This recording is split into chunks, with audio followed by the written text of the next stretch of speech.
Shobha Day, you were the editor of Stardust in 1971, where every single story was brought to the fore. My pen has never been for sale. If Sridevi could get a state funeral, she was also a much loved star. Surely someone of Dharmendra's stature should have got one too. Hema is so disconnected with the Deols that I don't think she took that initiative of calling up and saying state funeral hona chahiye. Whether she was officially recognized as his wife by the party hierarchy, I have no idea. Amit Shah also made it clear that he was there out of respect for Dharamji. He never once said, I'm there for as Hema's husband has passed away. Dhurandhar. Anupama Chopra put out a review. She didn't endorse the film very much. Immediately, Paresh Rawal retweeted and then the troll army got into action. The review was pulled down. If I were in Anupama's place, I would have resigned. I would not have taken any such command from the bosses. Mr. Bachchan can't be close to anyone. There are at least multiple Rekhas even now. So it depends on which Rekha she wants you to see. She can become anything. She can even be Amitabh Bachchan. The defeat of Smriti Irani. Somebody who defeats Rahul Gandhi and then just after 4 or 5 years. 4 or 5 years is a long time. The voters are not foolish. Rajesh Khanna, is he secretly married, was actually Mr. Hira's scoop because he knew Anju Mahendru's mother very well. They were friends. And she had tipped him off. So that story was true, Rajesh Khanna and Anju Mahendru. Oh yes, it was. You met Mr. Modi and came visibly impressed, but you don't agree with his policies. There's a certain ideology which is, for me, a bit too right-wing, and a bit the idea of bringing religion into a secular nation, a very complex nation, that if you throw in religion into this, it's a kind of a potent and potentially very dangerous combination. When you were the editor in Stardust, Satyam Shivam Sundaram, we had commented on it and called it Satyam Shivam Boredom. We had been sued by Raj Kapoor. Any actor in your regime in Stardust gave you the questions and said you have to ask me this and nothing else and nothing more. Would they have dared?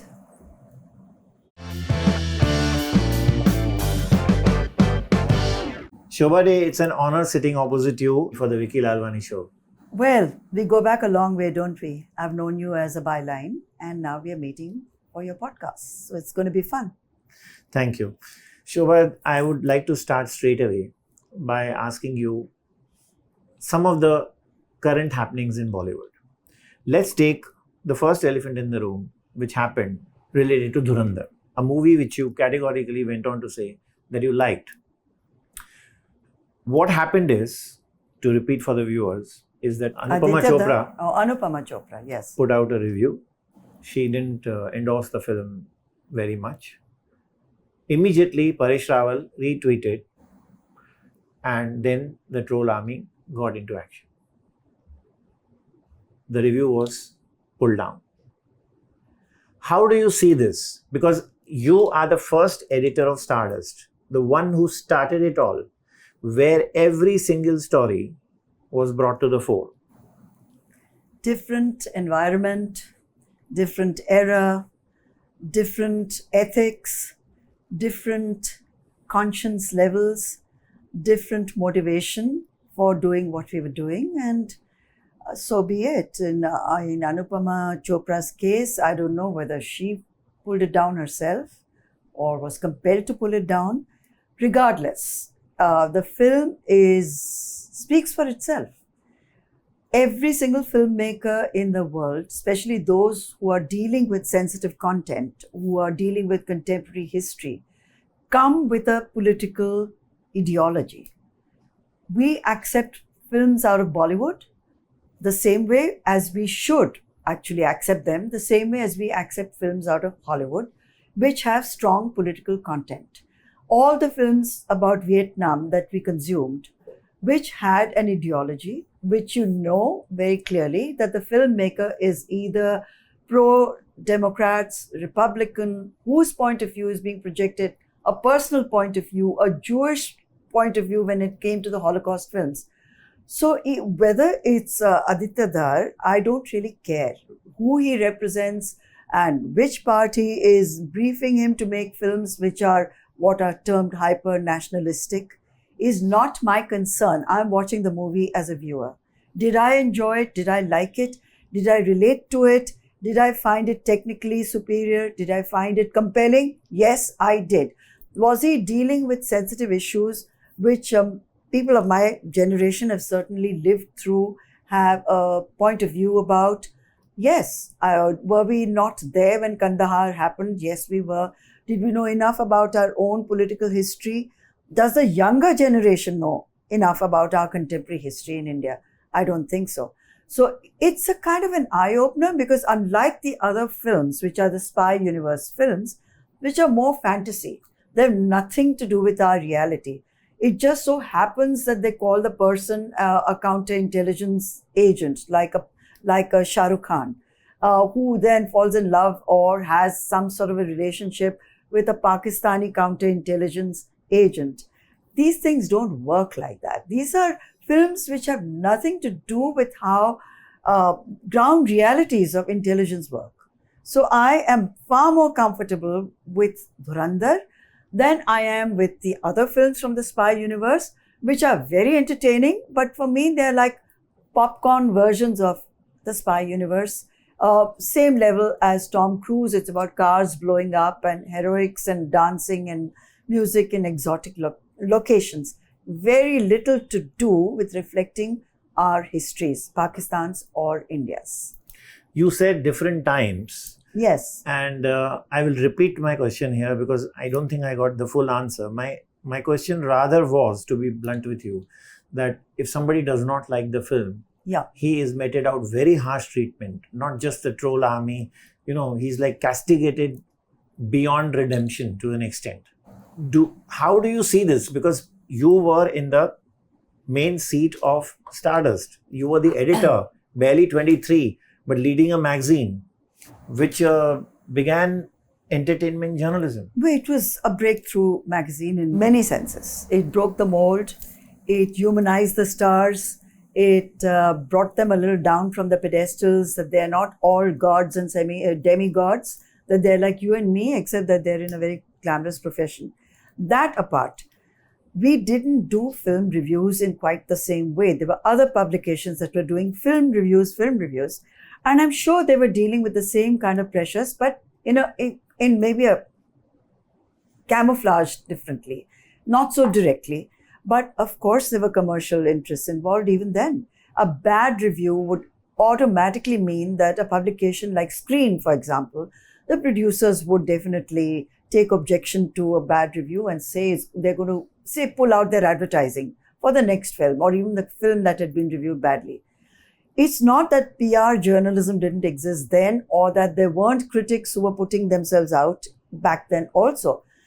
Equally, there were critics who were kind of PR agents informally for the publications they were working for, did not want to antagonize the movie business or any of their friends in the movie business or the producers or the directors or the stars. It hasn't changed all that much. It's just much more in your face today. So Shobha, I still want to know that if I don't like any film, XYZ, and I put out my review, and if it has something to do with history, something to do with independence, something to do with, say, some of our leaders, and I don't enjoy it as a film, not the premise, not the story, but as a 3-hour film, I have not enjoyed it. And if I put out a review, like in the case of Anupama, should I be termed as anti-national?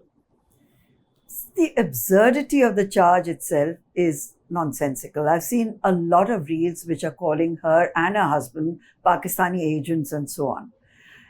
This is a very pathetic way of countering someone's opinion. Because if you want to challenge it in an intelligent way. It's so easy to dub anyone a Pakistani agent and get away with that.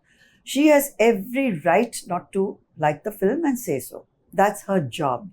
Just because it's been made by X person to attribute some kind of motivation that because her husband happens to be a movie maker, and because they come from a certain camp, because they have friends in Pakistan, because they want to appease the Pakistanis, it's kind of too juvenile and also dangerous to be doing this.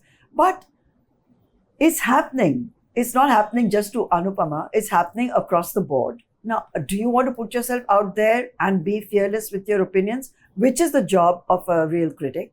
Or are you going to back down? Are you going to take your review down because of pressure? And where is the pressure coming from? Is it from yourself, or is it the people you work for? Is it your organization who commercial interests being damaged, and therefore they take your column down? In which case, I can only say if that happens to be the case, and if I were in Anupama's place, I would have resigned. I would not have taken any such command from the bosses, because the reason why they've hired me is for my opinion, my undiluted, honest opinion. If they don't respect me for it, I don't respect them either. Well, definitely it's not her choice, because she's no more an independent journalist. She's working for Sanjeev Goenka, who owns the Hollywood Reporter. Well, then that's her choice, right? It's her choice to stay on or to quit. If she's staying on, I'm sure she has her reasons. I just said what I would have done in her place, because I respect my own independence far too much, and my pen has never been for sale. My opinion has never been up for sale, and there's no question of going to the highest bidder, and no matter who can offer me what, my self-respect is way too high to compromise on any of this. I think the next follow-up question is very evident. When you were the editor in Stardust, how many times did you get calls, don't run this story? Actually, not that many times, because I think we had established a certain level of credibility from the word go. And Nari Hira, who was the publisher and the owner, I was the editor.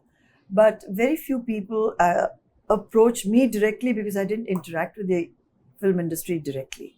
But those who did feel that maybe something that was very strongly written, as was the case with Raj Kapoor and Satyam Shivam Sundaram, which was not a review exactly, because we were a monthly. We couldn't keep up with weekly reviews, so there was no point.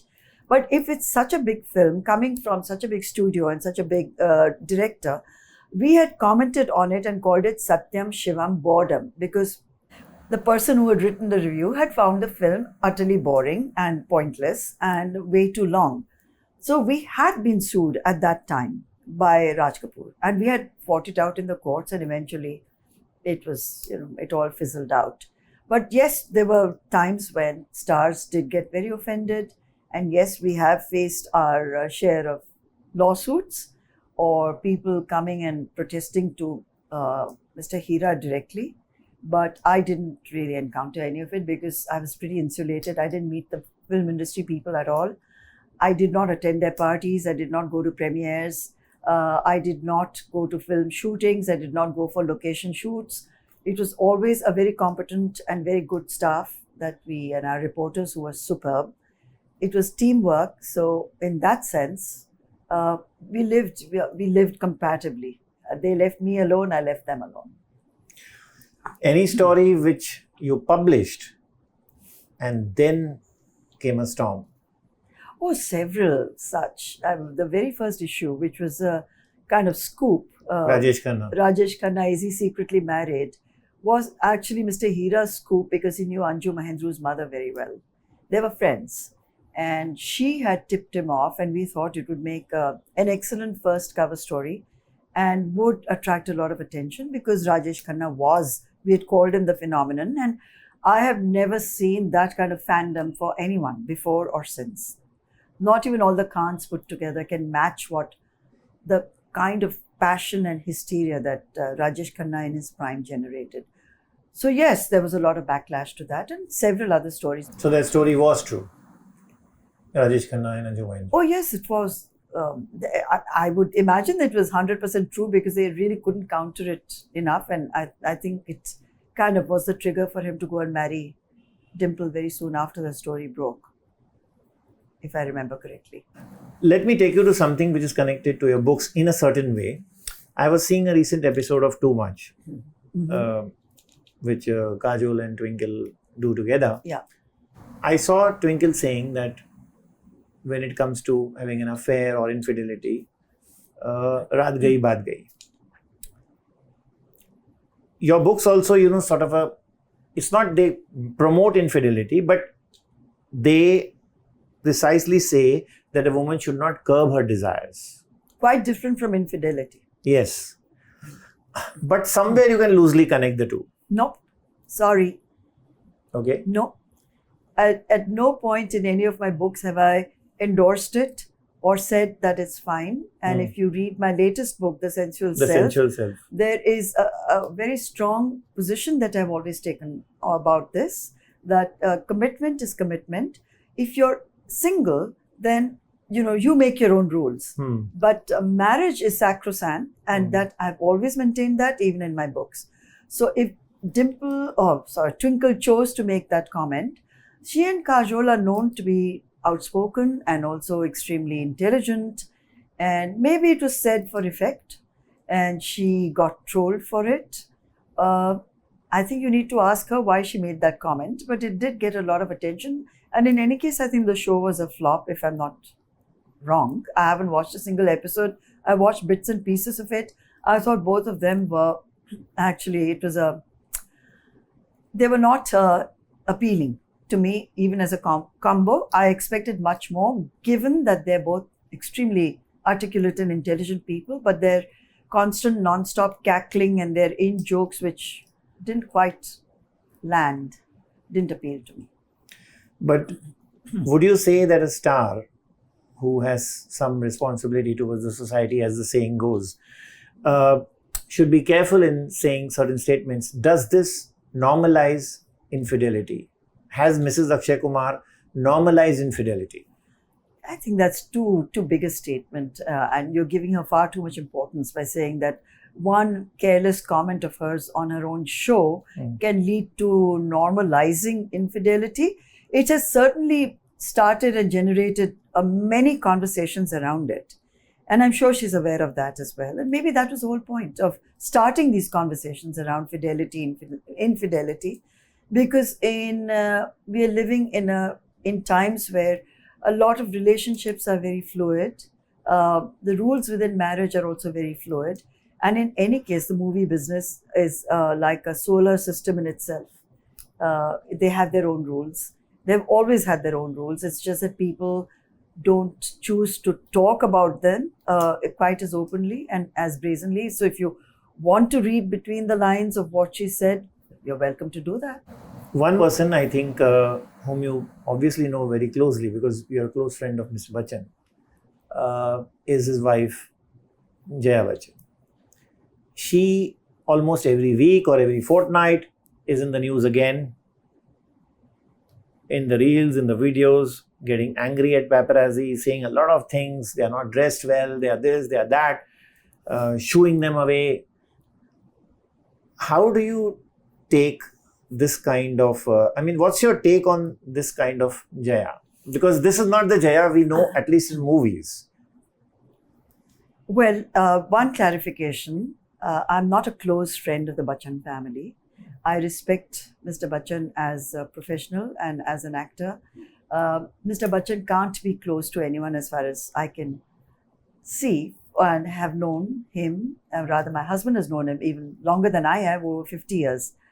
He's close to himself and keeps his cards close to his heart. Having said that, Jaya is much more out there. She has always been someone who is not hidden behind different veils, and she is who she is right now at this stage in her life. And as a parliamentarian who's also shown her outspokenness in parliament with the same amount and same level of anger or frustration, she is just being herself. Yes, the comments that she makes are completely unguarded, maybe are totally out of line to discuss whether they're wearing dirty trousers or they're being they're intruding into a private space or being rude or impolite, which I don't think they were at that, certainly not in that clip. They were merely greeting her and wishing her. But for whatever reason, it seems to annoy her greatly. But the paparazzi, they're doing their job. They are not there to dress to impress anyone. They are there as young boys who are getting some pocket money. It's their livelihood. They may not be able to afford designer clothes, but you can't hold that against them or mock them for it, is my only take on it. She gives it to them. They can either put their cameras down or give it back to her. If she finds it offensive that they say, Jaya ji, aap kaise ho? Who can answer for Jaya ji but Jaya ji herself? It's not my place to answer on her behalf. I think it's unwarranted, but that's up to her. You said that Jaya is being herself. Yes. So if I go back, say 30 years, 40 years, you were the editor of Stardust in 1971. Did Jaya avoid interviews? Did Jaya did not like to sit with journalists? Was she always like that? I wouldn't say she avoided interviews, but she certainly didn't court the press. She was never one of those actresses who was putting herself out there or more than eager to do photo shoots or more than eager to give exclusives. She would, if she had a level of trust in the publication or with the journalist, she would give interviews to those who she felt comfortable with. And she would go along with some photo shoots that she personally found interesting. She was not out to impress or please the press. So I don't think there's a great shift in her character. She is being true to who she was. She's always been this Jaya. Maybe we didn't see her as much because social media didn't exist in those days. There were no paparazzi around. So if she had to deal with an individual journalist and put them in their place, I'm sure she did exactly that in the same tone. I'm connecting this to Jaya Baudry's crush in Goody, Dharmendra, whom we lost, and what a loss it was. Because when it comes to me, I remember I used to call him up and say, I want to come to your house and meet you. He would say, Aajao. Yes. He was that accessible. Yes. It was an interview which I missed, and that would have been his last interview. It was 2.5 years ago. After that, I've not seen him giving any interview, and we had fixed it up for a Sunday. It was scheduled at 11. He called me at 8 o'clock and said, Abhi aa jao. I said, sir, I'm not ready. He said, theek hai, aadhe ghante mein aa jao. My mother was critical that morning in the hospital. I kept the phone down, thought over for 2 minutes. What should I tell him? And I called him back. And I said, sir, I'm really sorry. I don't know how, I couldn't tell you that time, but my mother is just fighting for her life at the moment. She passed away 3 days later. Yeah. And he said, you stay where you are. You come anytime, but don't come today. Look after your mother. Yeah. Anything you need, I'm there. That's him. That's him. And then, of course, stars didn't align themselves for me to have another interview. His health was off and on. Yes. There's a strong school of thought that he should have been given a state funeral. I completely agree. I'd written about it as well because there have been others in the past from the film industry who were given that honor, and he richly deserved it. He was so loved. And it seemed like either an oversight or there were political reasons why it did not happen. What could be the political reasons? That's up to you to find out, but I would imagine... He was also affiliated to BJP in a way. Exactly, I Sunny said that. also was, and even Hema ji is. I had said exactly that in my column. Given his background, given her background, all it would have needed perhaps was a nudge or a call. If Sridevi could get a state funeral, she was also a much loved star. Surely someone of Dharmendra's stature should have got one too. But it was said that Sunny didn't inform the Prashasan, and which is why it went haywire. It was too quick, too fast to keep everybody away. Well, that he and was... the troll army is out for Sunny. That Dharmendra was critical, ailing, and it was a matter of days, was known to everybody. So if something had to be organized, it could have it could have happened in the interim, but from the time that he went home, when you could see that he was so frail, and it was a matter of, literally, it could have been a matter of hours. Yeah. So I'm not quite sure why it didn't happen. It would have taken one phone call from, I'm sure, from Hema herself. She's a parliamentarian and very much quite high up in the BJP hierarchy. I'm sure one call from her would have ensured. Maybe the family didn't want a state funeral. I'm nowhere. Who am I to say why it didn't happen? But it does seem a little strange and very disappointing. But I think Hema is so disconnected with the Deols that I don't think she took that initiative of calling up and saying state funeral hona chahiye, because she is outside, distinctly out of the Deol household. That doesn't matter. She was still his wife for over 40 years. She's emphasized that over and over again. Whether she was officially recognized as his wife by the party hierarchy, I have no idea. But she consistently referred to him, even when she had her prayer meet in Delhi, as Dharamji, not as my husband. So I don't know the status on that. Amit Shah also made it clear that he was there out of respect for Dharamji. He never once said, I'm there for, as Hema's husband has passed away, or it was maybe some decision that I know nothing about, so who am I to comment on it? But it seems there definitely was some complications in the dynamics between the two families. I'm not playing Sunny's advocate here, but I would like to ask you, you've written so much, you've traveled so much. Is it easy for a man to forget, or for a son to forget a second marriage of his father and accept the second mother? I'm connecting this to Arjun Kapoor. You just mentioned Sri Devi और मुझे अभी connection आ रहा है कि अर्जुन का भी वही हाल था कि he could never reconcile with the fact that Boni had, left Mona and married Sri Devi.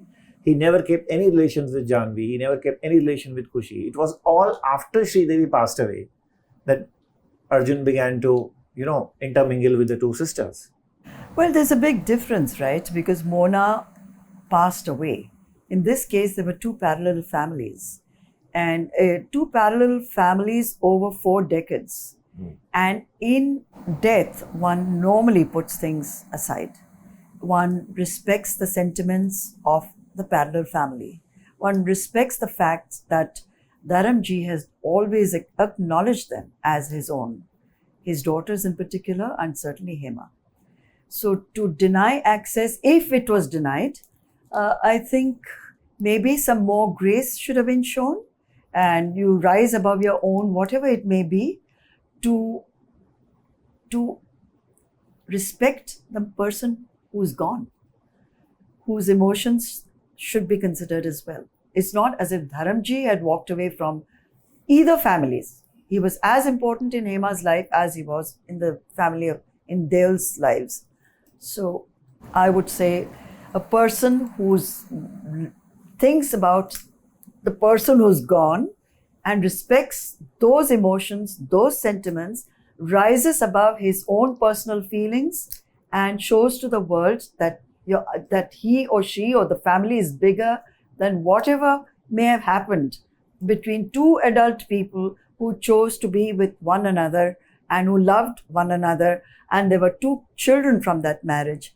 I think it's only the right thing to do to dignify your late father's memory by honoring that family as well and including them. Would have shown this family in a far better light than excluding them. The Deols. Yes.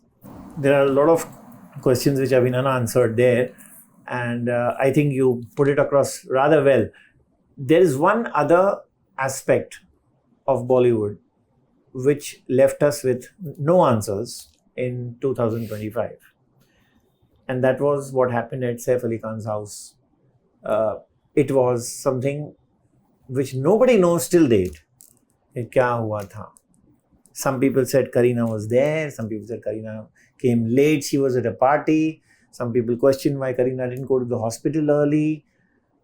And then some wrong person was caught, they said. Who is the right person?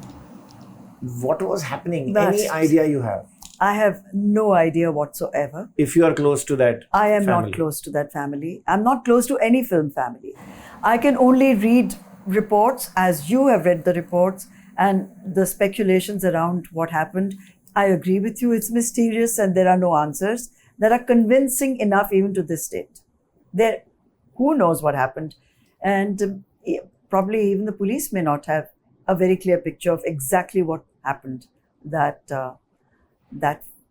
fateful night, and who was at home and who wasn't at home, and why there were no blood stains in the corridors, why no one bothered to take pictures if there was an assault, an attack, a knife attack, half a knife which was in Saif Ali Khan's back. Who was in the auto rickshaw? Was it his little boy who took him to the hospital? Was it someone else? Etc. These are questions which will remain, I think, in the realm of speculation and gossip till a police person actually comes up and says, I was there and this is what I have witnessed or I've chosen not to record. Or because otherwise it seems like a story which is better than any movie script. And maybe it'll remain that. I'm taking you back now to the golden era of Hindi cinema. You were the editor in 71. There was Rajesh Khanna, there was Shashi Kapoor, there was Shatru, there was Sanjeev Kumar, there was Vinod Khanna in 70s down the line. What would you hear about them, about their camaraderie, or were they rivals in true sense? Why I'm asking you this question also, I'll put it across first, is that today, if you ask two heroes to work in the same film, 99 times out of 100, they say, no, we don't want to work.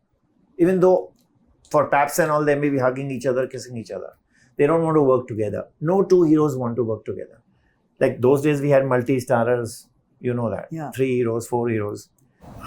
I wouldn't be surprised if Ranveer and Akshay tomorrow don't work together, Akshay Khanna.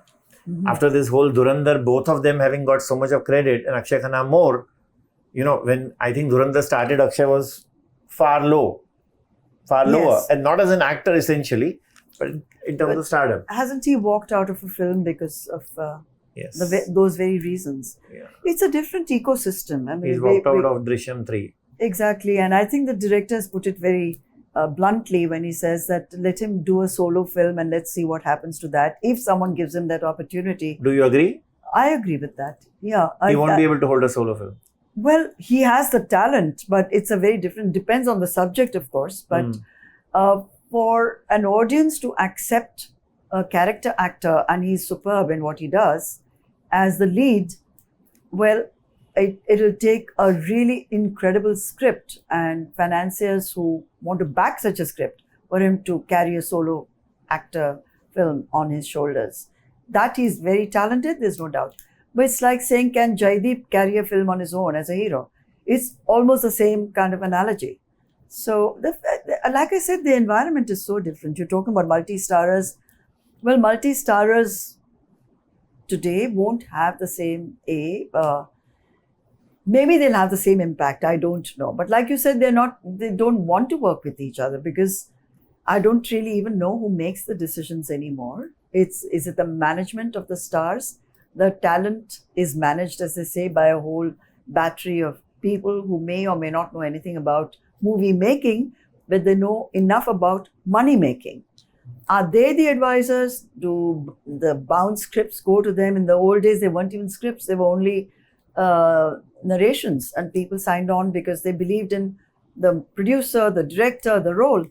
It's a different ball game. So why compare? And whether these multi-starrers today, I'm sure, would attract big ticket producers to back if such a project is floated. But I don't really see it happening. वही मैं कह रहा हूँ, जब इमरान खान आए थे और रणबीर कपूर थे, कितनी बातें होती थी कि they are going to work together. if you remember. They are Yeah. friends, they are this. Then somebody tried to cast Ranbir and Ranveer together in remakes, and Ram Lakhan remake. We used to hear rumors. But nothing is materialized. Those heroes, they stood in the same frame. All four of them in the same frame. Whether it was Vinod Khanna, even Amitabh Bachchan, Dharmendra, Shatru.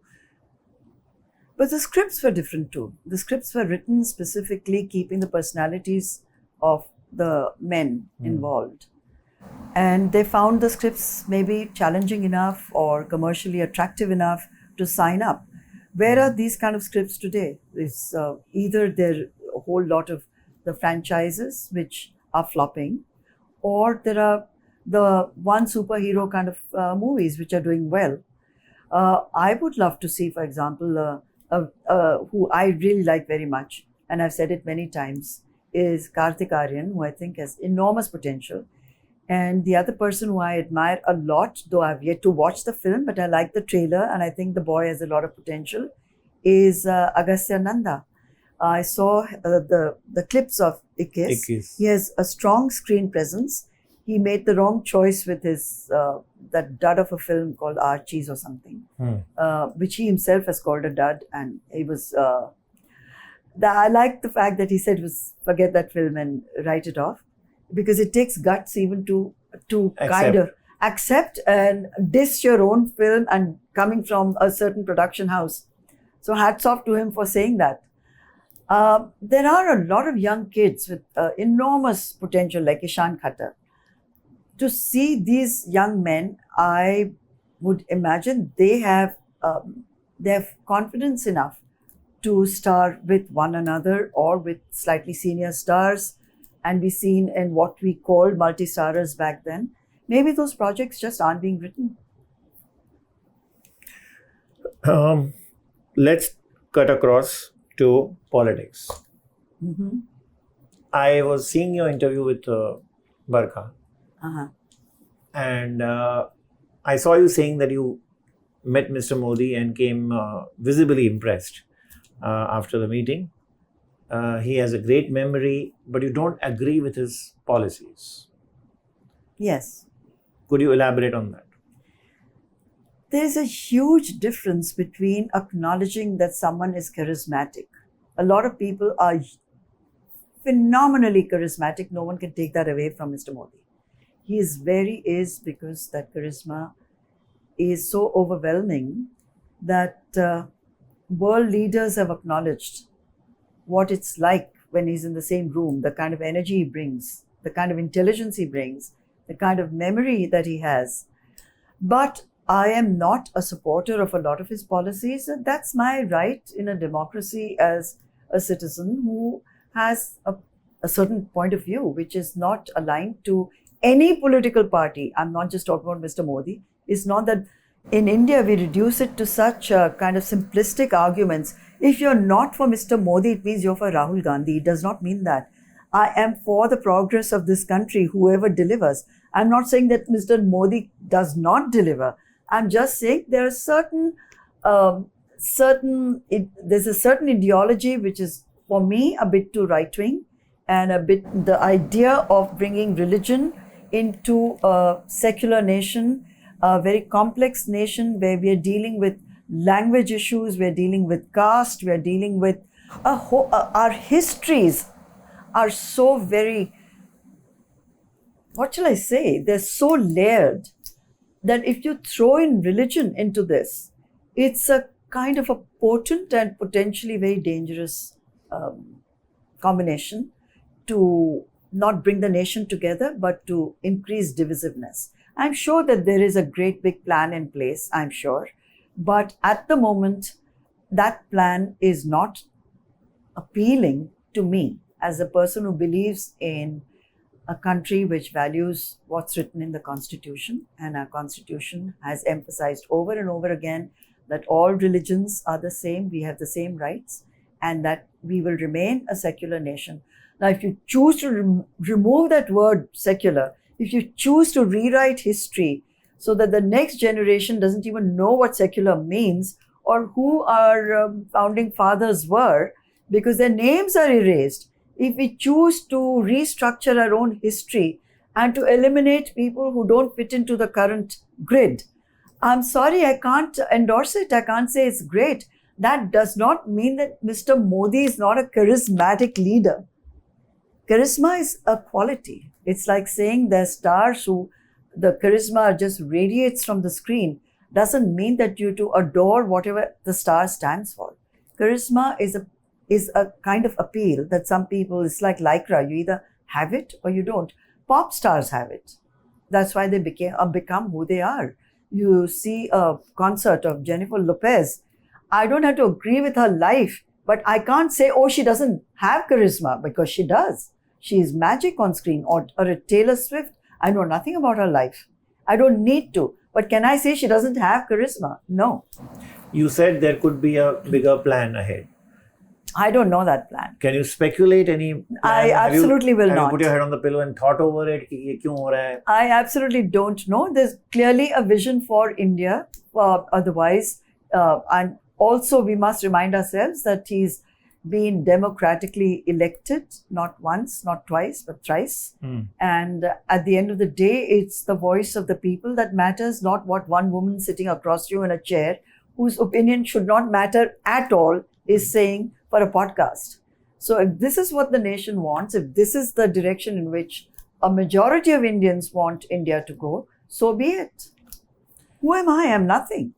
But I have no personal agenda, no political ideology about any party, any single party, because I believe all parties come with their own fault lines, and I do not endorse a single politician. I believe they're all the same, and I don't trust any one of them.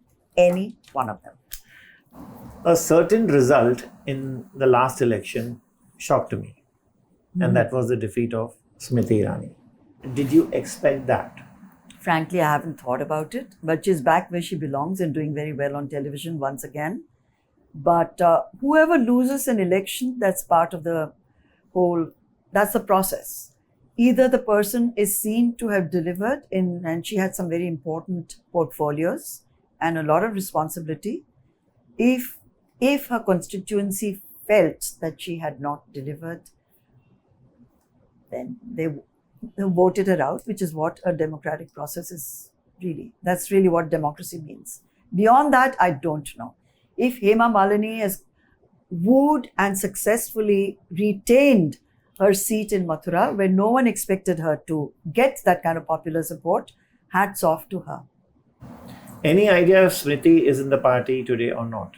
Because there are too many versions going on that she's not in the party. There are too many versions going on that she is in the party. I don't follow her career that closely, nor am I that interested.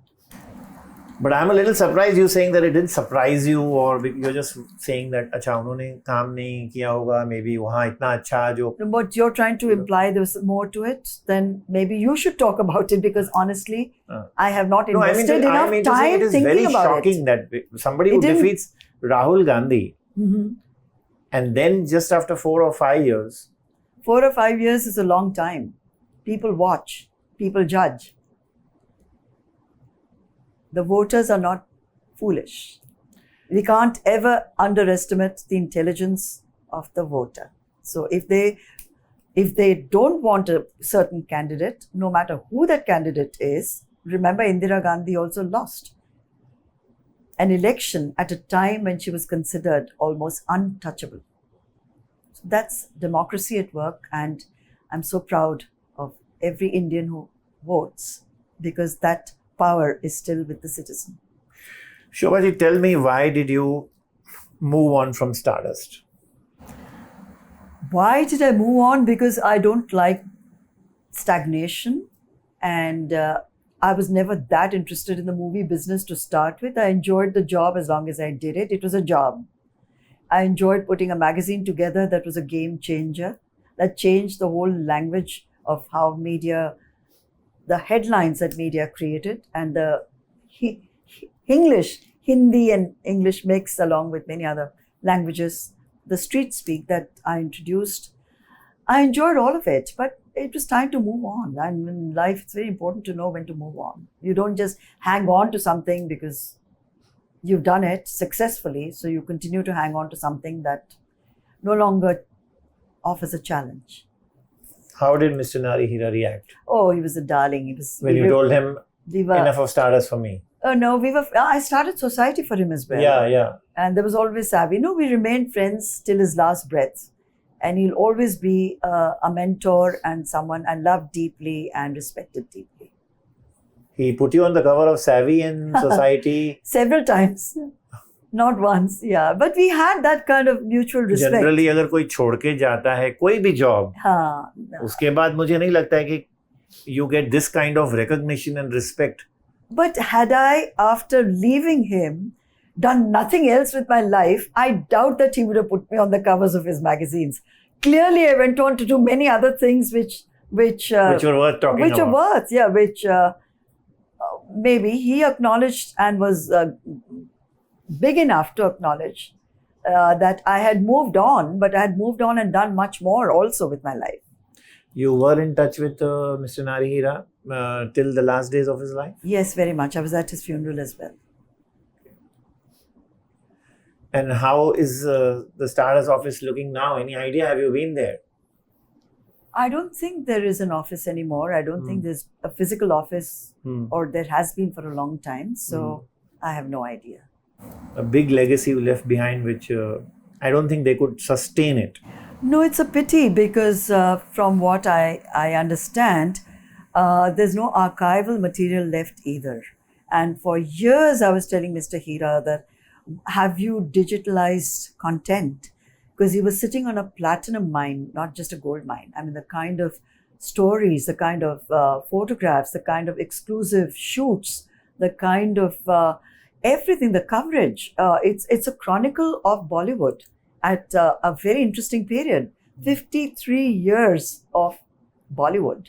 And all of it, there's nothing. I believe no one has bothered to do it. Worli office में भी नहीं है. No, I believe a lot of it was burnt down at some fire in a go-down where there were physical copies kept. And there's no one interested in his legacy. And I felt terrible about that because it's a big loss to media that there are no records of all his publications. He was a media baron. And it's a shame that with him, everything dies, is gone. Every other media house has someone to take it forward, someone interested enough to keep the legacy going. In his case, there's no one. Tell me, how much competition did Cineblitz give Stardust? Because when Cineblitz came, Stardust was well entrenched, well established. But I remember there was a time when people like me or my mother started taking both the magazines. And we enjoyed both, to be very frank. Yes. How much did it affect Stardust? Well, I think in many ways, Cineblitz arriving on the scene was excellent because till then it was a monopoly. Everyone had pretty much dropped the other magazines. They didn't really care about Filmfare or Star and Style or any of the other publications that were around. And Cineblitz was a healthy rival to have around. It kept us all on our toes. And we were always competing for cover stories and always competing for scoops. In any situation in life, I think as we could tell very recently from what happened with Indigo, when you become a monopoly and you're a giant, complacency sets in and disaster always follows. So, I was very glad to have Cineblitz around. It was a worthy rival. Who wrote Nita's Matter? It was, actually, I'd love to claim I wrote it all, but I set the style. I rewrote most of it, but it was a contributory column. There was no Nita. She didn't exist. We were all Nitas. Everyone who wrote for that column was Nita. They'd go out, they'd get their scoops, they'd get their little items that could be strung together into that column, which was probably the most read column in India, if not wherever there were Indians and Pakistanis. And I remember Stardust copies used to be smuggled across the border in suitcases. And when we were selling it in India at that time for maybe 40 rupees or something, in Pakistan it would sell for 400 rupees, the smuggled copies. It had that kind of craze and popularity. People used to just wait for the next issue of Stardust. We used to hide it. Hide it. Mattress के नीचे. I know. Then I used to ask my mother, this ये side पे नहीं है, वो side पे भी नहीं है, कहाँ रखा है? She used to say, I'll give it to you later. Let me first read it. I know. It was lovely that people would pounce on it. It was not only about, it was the irreverence, it was the wit, it was a certain sophistication of presenting the stars, even the scoops. There was something about the Stardust magic, which no one after that could ever replicate. So I think we created something very special. Were you around when Mamta Kulkarni shot that cover? No, I wasn't. The topless cover? No, I wasn't there. You had quit by then? Yes, I was there for 12 years. Yeah. That happened after. Yeah. Like it created a lot of oh, yes. furore or whatever you may call it. But I remember the shoot because I think it was Gautam Rajadhyaksha, my cousin, who had shot it. And he told me one interesting thing, that with Mamata Kulkarni, when she was shooting that topless, which I think they cheated, she wasn't actually topless. But he said the light meter in his studio was getting the reading all wrong because she had an exposed expanse of her midriff. And she was so light complexioned or so light skinned that the light reading, she was bouncing the light off her midriff, which was changing the exposure and the light reading on his meter for her face and the rest of her. And I'll never forget that because one wouldn't really think about it. It's such a technical thing that an expanse of so much whiteness reflecting lights that would change the lighting on her face. I remember that. Talk to me about Gautam Rajadhyaksha. His pictures, his interactions with you. His pictures spoke more than any copy that anyone wrote because he managed to capture something so deep and so sometimes so protected. He could go behind whatever the person was trying to project and get that moment, which was the real moment, and get that person's personality, capture it in a way that was fantastic. We were extremely, extremely close. I mean, we talked to each other nearly every day, but it wasn't about movies. I assure you, we had many other conversations in common, like classical music, like opera, like books, like literature, like life, and movies were incidental. Yes, we gossiped from time to time. Mickey Contractor was very much a part of Gautam's core team at that time. And Mickey, again, is an exceptionally intelligent man with a very, very interesting take on people. And so we would always do a post-mortem after his big shoots to figure out who had behaved how in front of the camera. And it was the BTS that was more interesting than what actually happened sometimes. Tell me the picture of Gautam which you think is number one. There are two. Okay. It's a tie. No, three.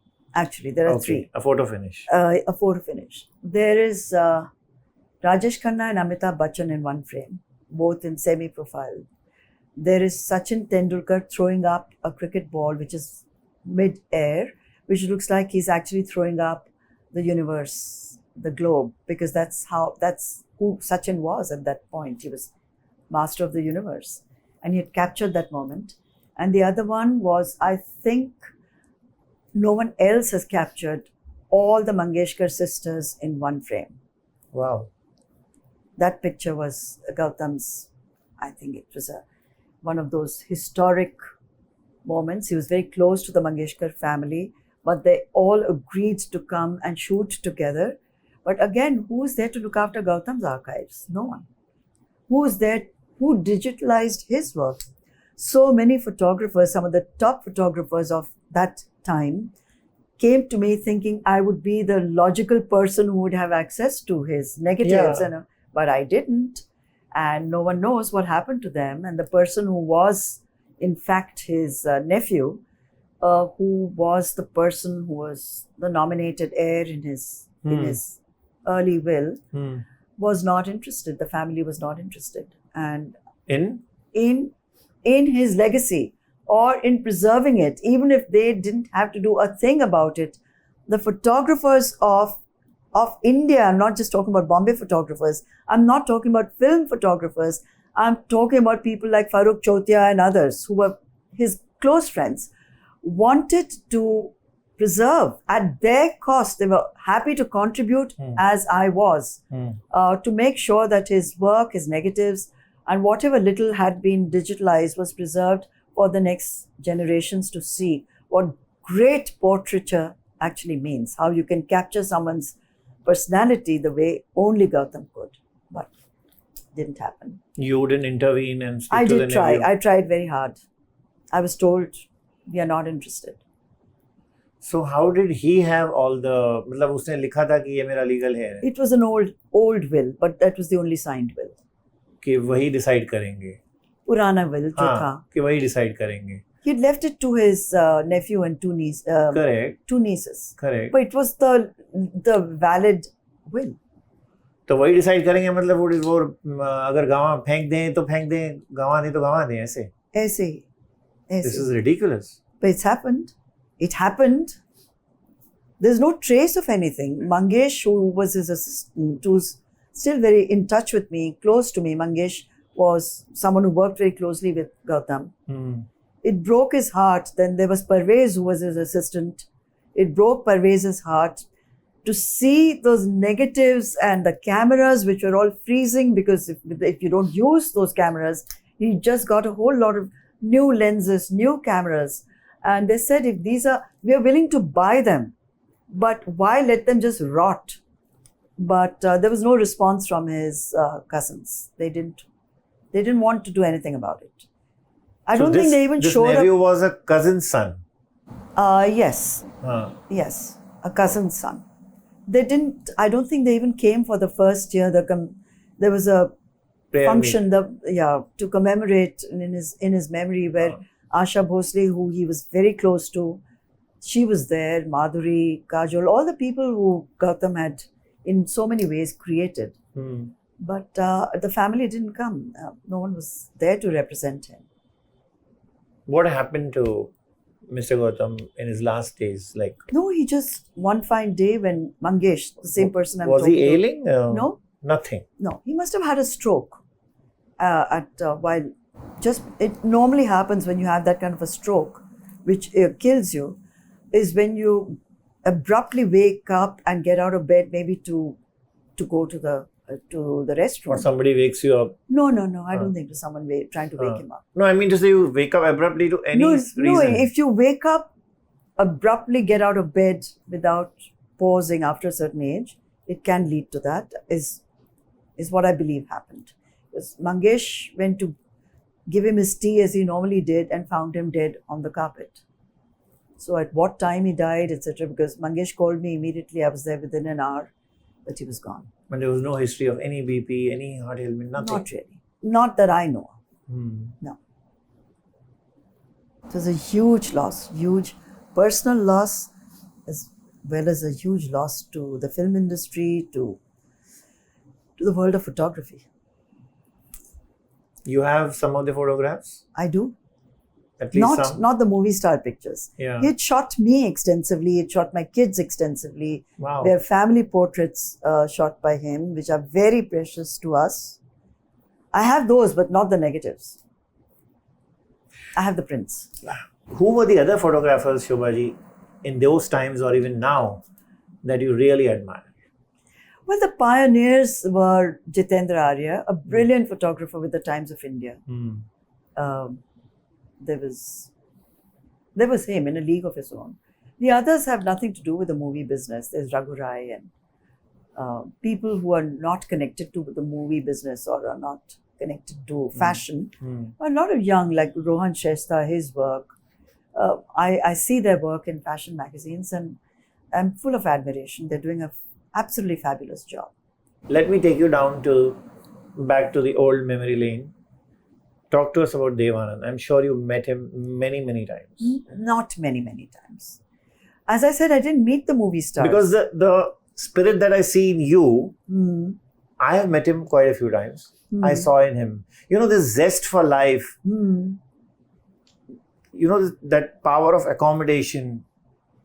He was exceptional, but I'd say I must have met him twice at Nari Hira's house. The only time I met movie stars was when Nari Hira had his annual party. Yeah. And that used to be on the terrace of his Somerset house apartment, which he subsequently sold. Hmm. And a couple of times he'd had parties at Marve, but I don't think I had attended those. Maybe I'd attended one. Hmm. So the only time I socially met with the stars was at his home, and Devanand was at one of those parties, and that's about the only time I interacted with him. I found him adorable because he was so himself. He was very unique. He was not like anyone else, and he was so completely in love with himself. It was wonderful to see that level of self-love. Any interactions with Rekha? A few, and always fascinating because she is a complex girl, and I like the persona she is now. I remember the persona I first encountered when she came into the Stardust office, when she had just come into Bollywood, and she was at that time married to or dating Vinod Mehra. Okay. So from that girl to this present person, her whole arc is absolutely riveting and fascinating. What's the striking difference? Rekha 1, Rekha 2. No, there are many Rekhas in between. Okay. There are at least multiple Rekhas even now. So it depends on which Rekha she wants you to see that evening. So that's what keeps her very interesting. Okay, so today also she can go back to... She can go back to whoever she wants to go back to. She can become anything. She can become anything she chooses to be because she's extremely intelligent, very sensitive, very articulate, very gifted. Her singing voice, all of it. She's just an exceptional woman who knows her power. And I hope she continues to recognize that power because her power has been also her mystique. If she starts diluting the mystique, as I see, it's a slightly dangerous ground she's treading right now by overexposure. Yeah.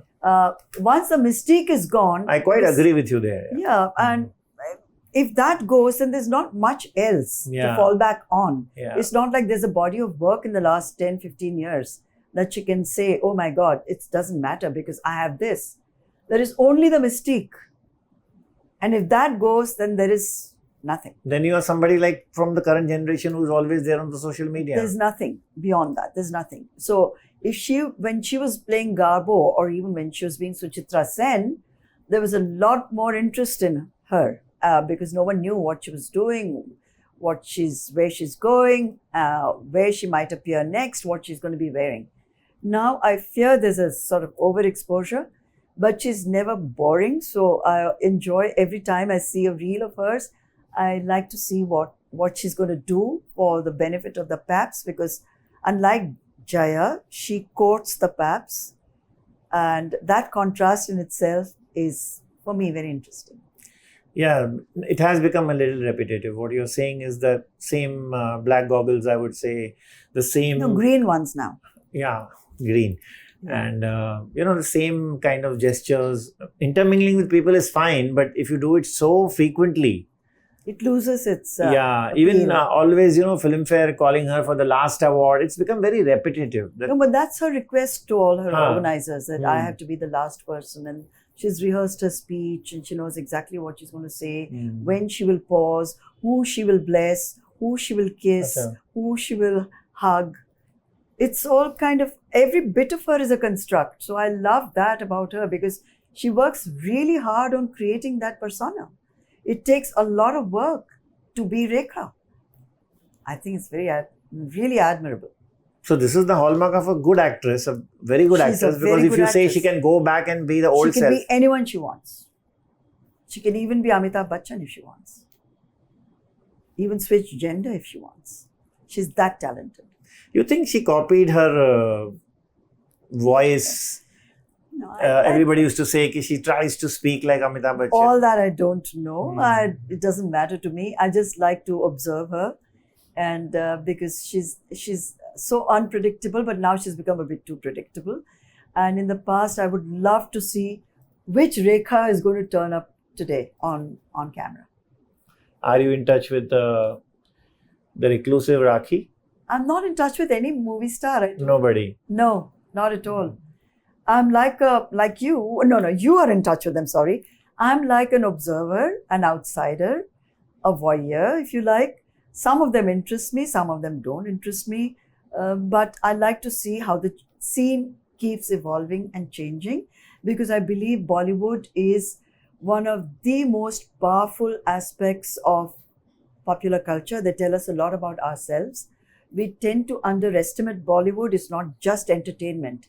It's a study in sociology, in psychology, in philosophy. To see the content that Bollywood puts out is telling us a lot about the change in India.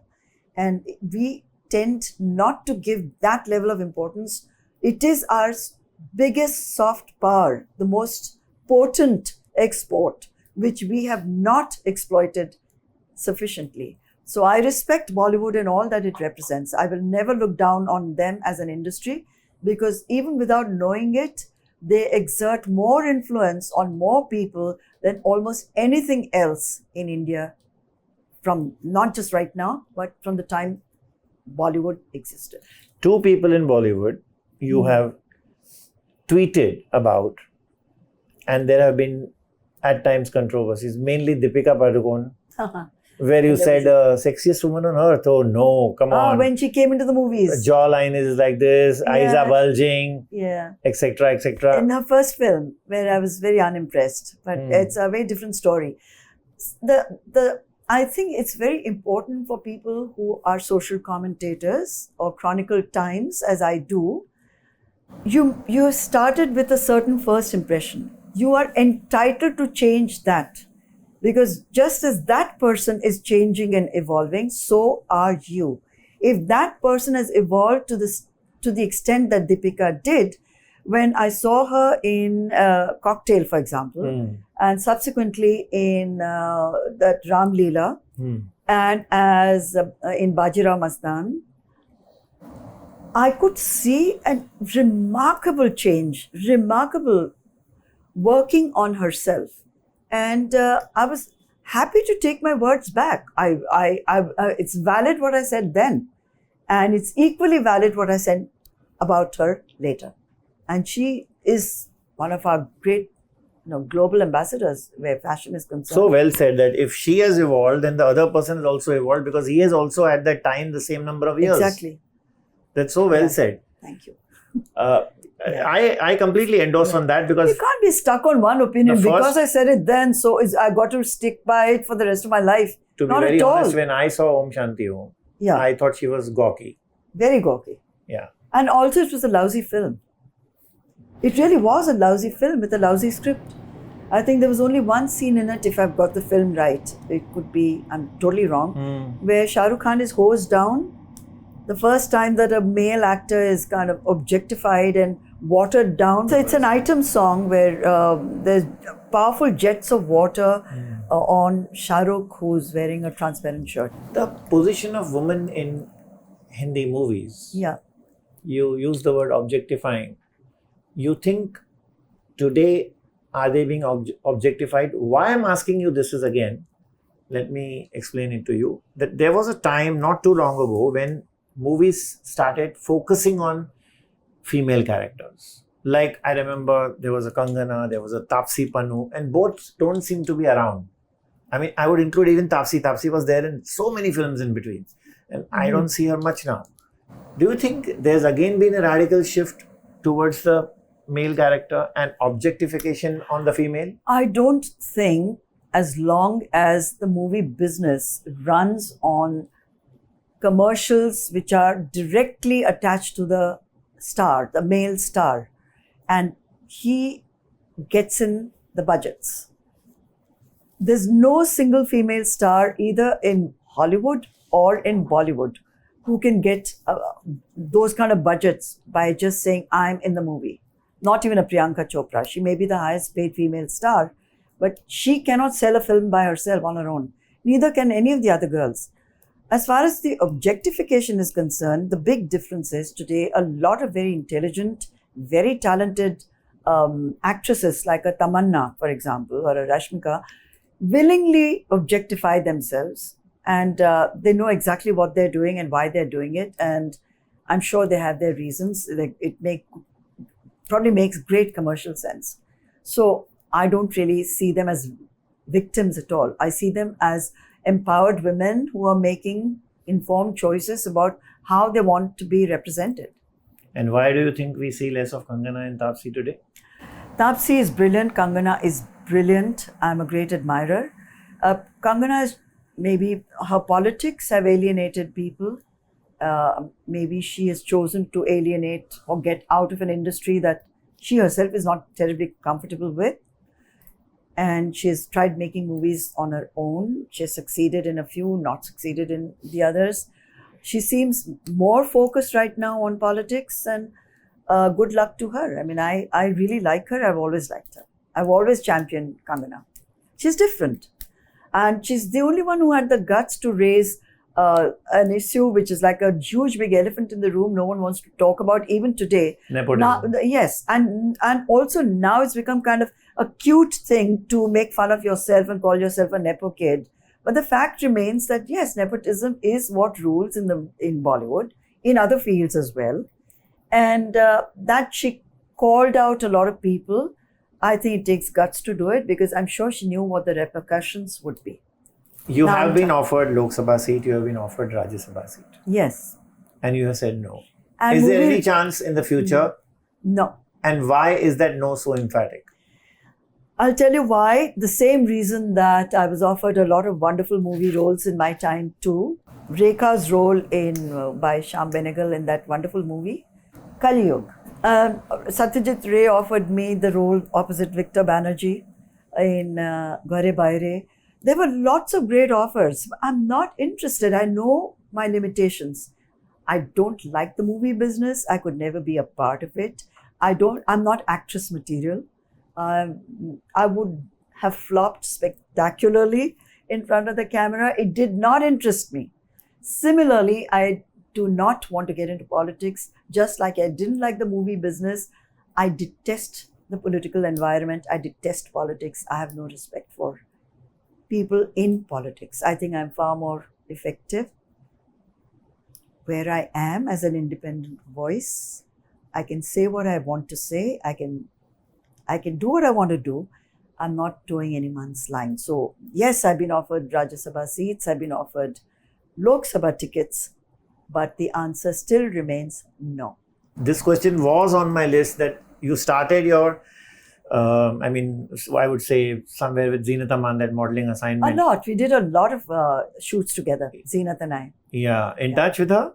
Yes, off and on. Huh. Not like we're not phone friends or anything, but when we run into each other, we were on a long flight a few years ago, going to Melbourne together. So we reconnect immediately when we meet. We wish each other on our birthdays, respective birthdays. When you do a modeling assignment with Zeenat Aman, Yeah. you're bound to get films. If Zeenat can get films, so will you. I'm not flattering you, and I'm not here to deceive you by any flattery, but at 77, if I'm not wrong, Yes. if you look like this, I mean, you haven't got anything done. Never. Yeah. No. So, and today, on the other hand, Bollywood is just going berserk in doing each and everything, But you know, you right from head to toe. No, but you need to be someone like a Neena Gupta, who I admire a lot. She's very talented, but she can be she can play a hot mom like she has in this new film, or she can do the kind of roles that she gets. She's truly a very free-spirited woman. I'm not. So I even if someone were to come and tell me that, oh, would you be interested in playing someone's mom? It's a role that, you know, it's age appropriate. The answer would still be no. I'm not interested. It's not a skill set. I don't want to be in the movies. But कभी आपको ऐसा लगा कि मैं कुछ कर रहा हूँ? ऐसे ख्याल आया कभी? Fix my कुछ face. भी For मतलब what? botox, this, that, ऐसा कभी? No, there has to be a motivation for it, right? If you're in showbiz, I believe if you feel you'll appear better on camera, then it's a professional requirement. And if they undergo any of these procedures to further their own careers, and the men are doing it as much as the women, but no one talks about that. Yeah. So that's where sexism comes in. The men are as fixed up as the girls are. I would say it's a valid, informed choice. But for someone like myself, why would I want to do it. For what reason? I'm you not look fantastic at 77. I'm not a vain person, and I'm not obsessed by looks. I've never been. So I'm happy with my lines, the way I look, however I look, and I take no credit for it. It's really called being born into the right gene pool. My family, fortunately, at my father at almost 100 when he passed away. I mean, it's God-given. Whatever we haven't abused it. That's about the only credit I can take. You championed the cause of women, and I want you to speak about women's cricket. You follow cricket. Not that much. But you have seen definitely what they did. It is something extraordinary. I think we didn't give them enough, even at the time when they came back with the trophy as world champions. They don't, when we're talking about pay parity, look at what the men get, look at what the girls are getting. After this win, of course, they have increased the package that the girls are earning. But where is it in comparison to even the youngest cricketer, untested, who gets into the team, what that young person, male, earns as compared to what the captain of the girls' team earns? I mean, it's about time we address that in a more fair way. Yeah, Indian women cricketers are not paid well.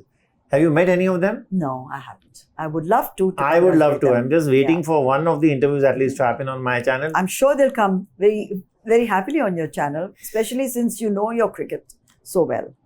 Yeah. And I told you there were two people whom you tweeted on, and there has been a controversy around it. One was Deepika, and one has been Akshay Kumar to an extent, where about his interview, you said when he interviewed the Prime Minister, Mr. Narendra Modi. Maybe, but a few things. I don't know. I don't even remember what I may have tweeted.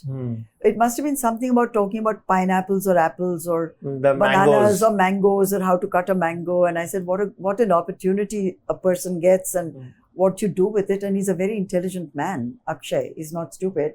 Talking to a highly intelligent person, and then you talk about mangoes. Because Aam Aadmi, or I don't know what the symbolism was. But don't you think the politician interviews also, whether it is the Akshay interview or whether it is interview in conclaves, like on various channels and etc., are all scripted?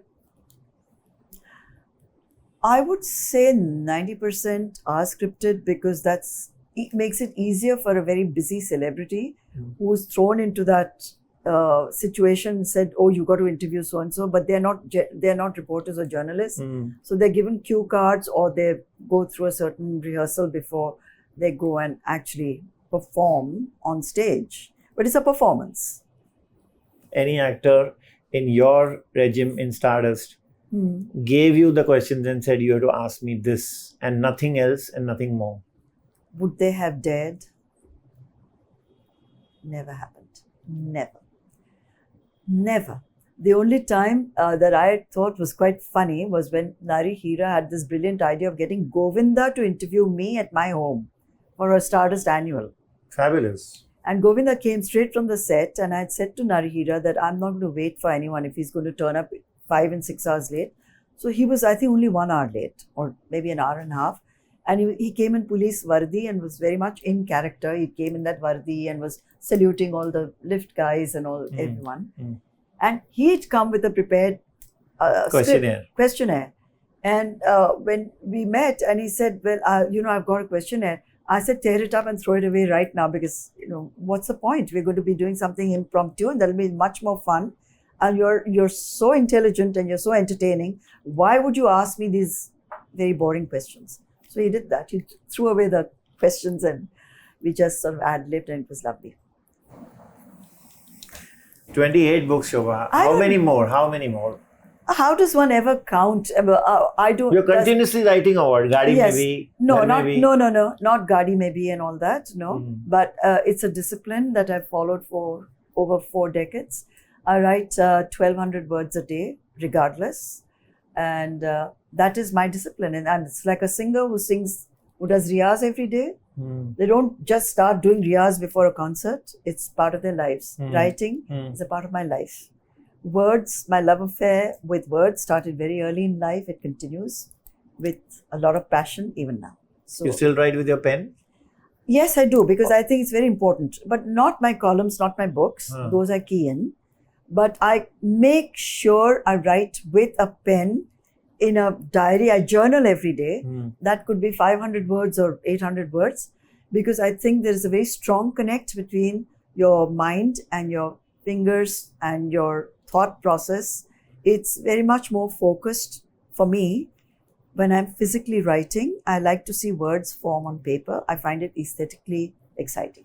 I extend this by just one more question. How was your stint in Mumbai Mirror? Because I was working there when you were writing for Page 2. And I worked with Meenal Baghel, and we used to wait for your piece to come. And I used to read it so quickly. I think I used to read it wahin pe, raat ko hi, before it went to print, as many chances as I could get. But Meenal was very particular about hiding everything, and she wouldn't. She was possessive. She was a superb, terrific, fantastic editor. Fantastic. One of the best we've ever seen in contemporary journalism. I'll always wish her well. She gave Mumbai Mirror a profile and clout and dynamism and credibility. And you were lucky to have worked with someone like that. Extremely. And I was lucky to have had a column with her as editor. What I learned from her is, because for a journalist in entertainment, especially because you work with so many reporters, everything is a story. Yeah, everything is a story. But her first question always was, and the guy who used to work with her second in command, Pankaj, they both used to say, why is this a story? Excellent. Explain. But that's fantastic, because without that questioning, it just remains something so shallow and which you don't even have to think about. Without that why, there is no story. What a great learning for you. And no story was accepted if it didn't have details. Yeah. Just one line, no. Yeah. No. Yeah. Thank you, Shobha ji. It's been a wonderful conversation. A dream come true for me. Thank you. I enjoyed it very much, because you've done extensive homework, which a lot of young podcasters don't bother to do. But your training has been impeccable. So has your interview today. I'm lucky to have worked with people like Meenal, even Akar Patel in Midday. Superb. Being there at the right time. I worked with Anil Vanwari in Indian television. I didn't know him, but Akar certainly a great editor. Meenal. And with Pradeep Guha in Spot Boy for 7 years. I mean, Pradeep Guha was honestly, in terms of just a person who remolded media, that credit must go to Pradeep Guha and also to Bhaskar Das, and both of them are no more. Yeah. They shaped Times of India. He never raised his voice. No. We differed on a couple of occasions, on many occasions. Yes. But he never raised his voice. And many times he said, okay, do it your way. It's not that, okay, do it my way only. No, because he was so intelligent, he didn't need to assert himself via an ego, a false ego. He knew exactly what he was doing, and he was such a competent leader. Good leadership is about recognizing talent in your team and encouraging them to express themselves, which is what Pradeep was. So was Bhaskar. Thank you, Shobha. Thank you once again. Thank you. Hi, I've just finished one of my most exhilarating interviews with a very competent interviewer. That's Vickey Lalwani. I've known him since he was a byline, but this is the first time we've had such an extensive conversation on such a wide range of topics and subjects. If you're watching this, if you liked what you watched, subscribe. Vickey Lalwani, his show, his podcast.